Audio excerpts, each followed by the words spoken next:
আসসালামু আলাইকুম।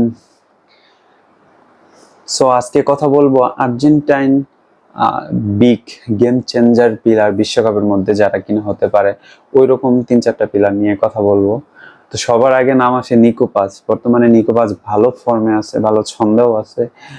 ইন্টার মিলানের বিপক্ষে গত ম্যাচে যে একটা অসাধারণ গোল করছে, মানে নিকো পাজের ট্যালেন্ট দিন দিন যত যাচ্ছে তত আরো বাড়ছে। নিকো পাজ সামনে রিয়াল মাদ্রিদ স্কোয়াডে যাবে, তো আমরা আশায় থাকবো যে নিকো পাজের খেলা সামনে আরো ভালো কিছু উপভোগ করব। তো নিকো পাজ, তারপরে আছে হচ্ছে জিভানি সিমোনে, তার প্রচুর স্কিল, তার দৌড়, তার গতি, হাই প্রেসিং, এরকম একটা পিলার বিশ্বকাপে অবশ্যই আমরা চাই। তারপরে আছে ভ্যালেন্টিন বার্কো।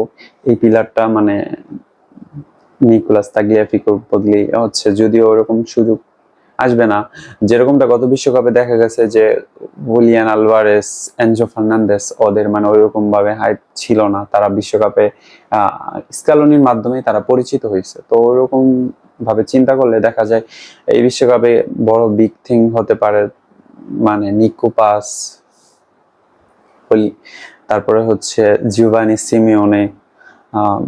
সম্ভবত আলেহান্দ্রো গার্নাচো বিশ্বকাপে যাচ্ছে না ফর্মের কারণে। নিকো পাস, জিভানি সিমিওনে, আরেকজন প্লেয়ার যদি আপনারা মানে সবাই তারে চেনেন, প্যারাদেস সম্পর্ক। প্যারাদেস ছাড়া মানে ওই পজিশনটা মানে ওর নতুন কোনো ওইরকম ভালো মানের কোনো প্লেয়ার আসে নাই, তো ওই পজিশনে প্যারাদেসই থাকবে।